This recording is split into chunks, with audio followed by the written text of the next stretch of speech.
All right, rolling up on a public charger. This one happens to be a Chargepoint charger, and I want to show you the ins and outs of using something like this if you stumble upon one of these out and about. If you're shopping or doing whatever with your EV, you might as well top up, right?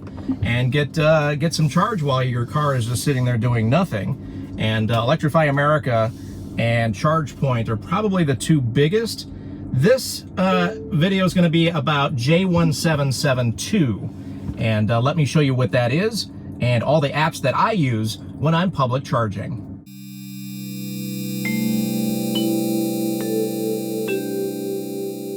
All right, so this is a J1772 public charger. It roughly charges about the speed of your home charger if you have a level 2 220 or 240 in your house.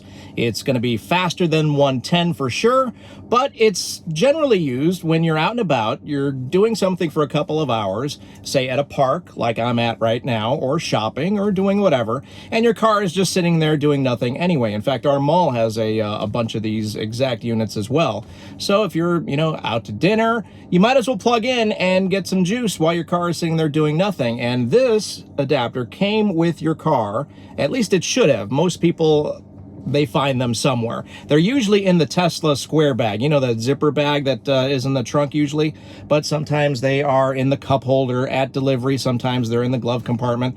Some people have even found them in the frunk, but you should receive one of these. It's basically a J1772 side to a Tesla adapter, and it will work with this. So what are some of the apps that I use? Well, I obviously have a Chargepoint app. I have EVgo. I have Electrify America. I have a few other ones that are specific to my area, but the biggest one that you're going to want to get is the PlugShare app. And what that does is it tells you where all of these chargers are in your area if you're out and about on a road trip or in your local area. They'll tell you where all of these guys are, and you can then plan your trips accordingly or plan your shopping trips.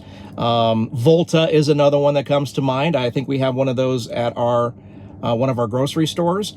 So definitely get the PlugShare app, and that way you'll know where all of these little chargers are. You're going to be surprised at just how many there are sprinkled about your area. So let's get into this Chargepoint.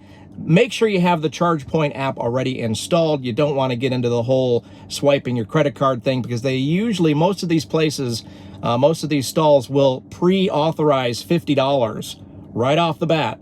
And you're not going to see that for like a week before it disappears again. So it's much easier to download the app, set up an account, put your credit card on that, put $10 on it or whatever. We have it recurring. It's really not a big deal. It's not even a membership for Chargepoint. So you might as well have that app. I'm going to show you how to use it right now. All right, so you're going to walk up to this thing, and what I do is I have it on my wallet in my iPhone. So there it is. I've got my Chargepoint in my wallet. All you do is tap to here. It says done, and hopefully, there we go, authorizing. I heard a click that unlocks the handle, so now I was able to get the handle off.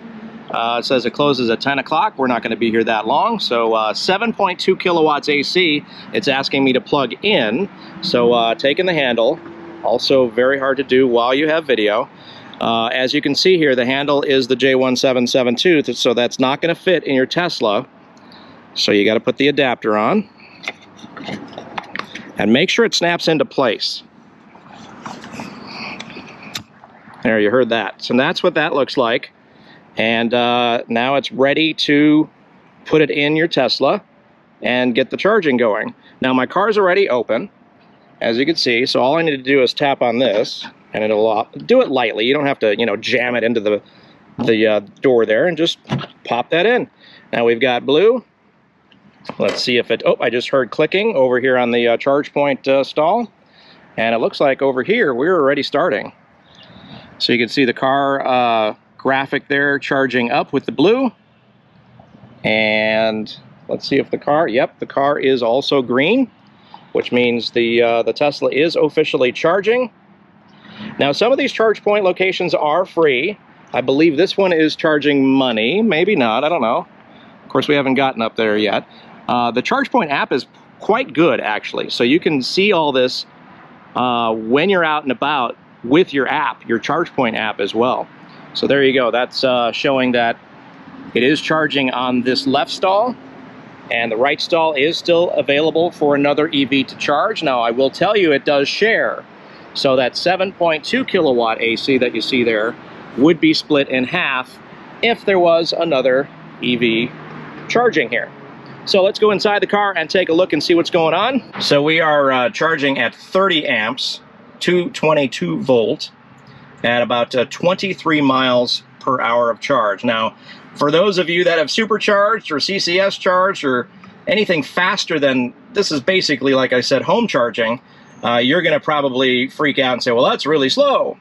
Well, again, it's in a situation like this. We're in a park. You know, you might come here for a little workout, soccer game, whatever. This is probably pretty busy on the weekends. You're going to be here for a couple hours. You're going to gain, like it said, 23 miles per hour of charge. You might as well, right? If your car is just sitting around doing nothing, might as well take advantage of the multitasking. Okay, so like I mentioned, you might want to have all these apps on hand, but sometimes you're going to run into a public charger that requires no authentication whatsoever, requires no credit card.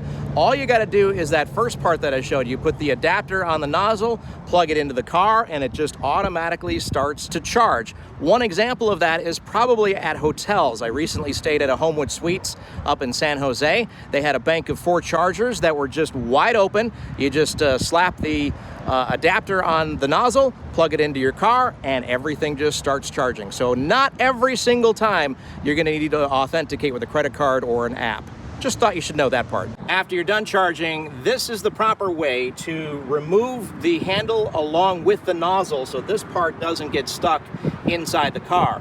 I'm going to show you, though, if this does get stuck, there is a way out. First, the proper way to do this. I do a two-handed maneuver. So my left hand, I hold the adapter. My right hand, I'm going to push this button, which is going to turn off the charging session. You're going to hear a click. As soon as you hear the click, that's the car unlocking the adapter. As soon as you hear the click, you pull both together and everything should be good. So here we go. Click, both out. And make sure you bring this with you. Don't forget to take the adapter with you because it's about 50 bucks to replace. Once you're done with the handle, make sure you put it back in its proper place. And it should click into place with the Chargepoint. They actually lock to the unit. And there is my receipt. I didn't charge very long. I only got 23 cents worth of energy there. So that's the process from start to finish for charging on a public charge point.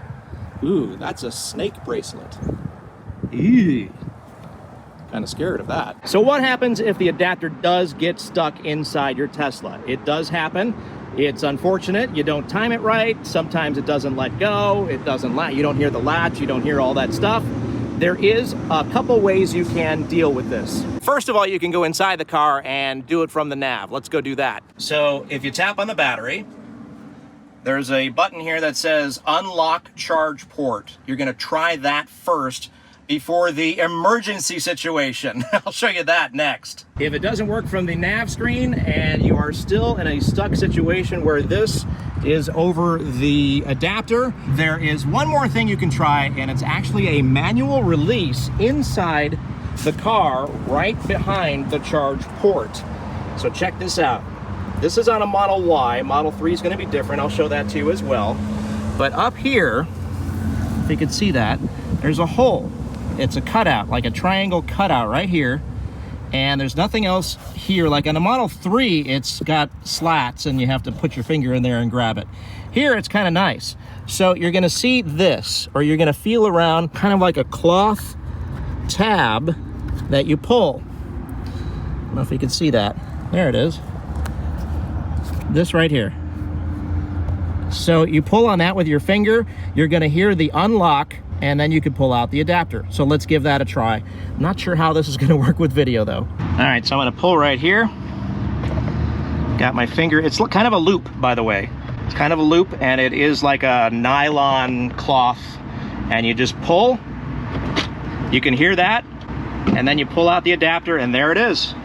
It came right out, as if it's the same click you would hear under normal circumstances, but instead you hear the click, and the adapter pulled out right away. So it's kind of another two-handed motion. You want to have your finger in the cloth thing here. You can really see it right now. I pulled it out. It's actually, you know what? This is seatbelt material. That's what it is. I couldn't figure out what I was feeling there. So you pull, and then with your left hand, you pull out the adapter when you hear the click, and all is good. Taking a look at our Model 3, this is a 2019 model year, so this may be a little different than the newer Model 3s, but in fact, those may look more like the Model Y situation, but you can tell this is what the slats I was telling you about.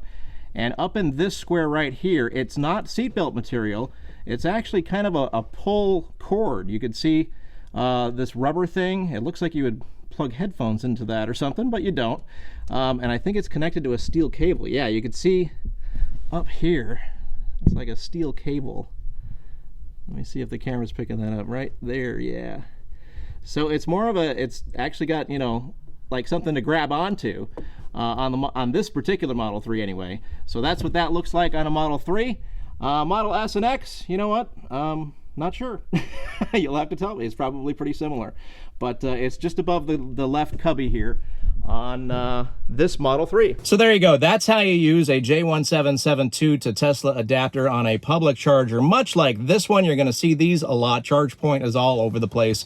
And I hope this video helped you. I hope it gave you the inside scoop on how to use these public chargers, some of the caveats you might run across, like having this get stuck. And now you know how to get it out, thanks to this video, hopefully. If you like what we're doing here on the channel, it would mean the world to us, truly, if you hit the like button on this video, as well as the subscribe button. And now we have memberships, so hit the join button. It's $2.99 a month, and for that first month, I'll send you a sticker. Check it out. Ooh, shiny new Tesla Tips and Trips sticker for your window on your Tesla. Hit the join button, and we would totally appreciate all of that stuff. Thank you so much for stopping by and watching, and I hope this video helped you.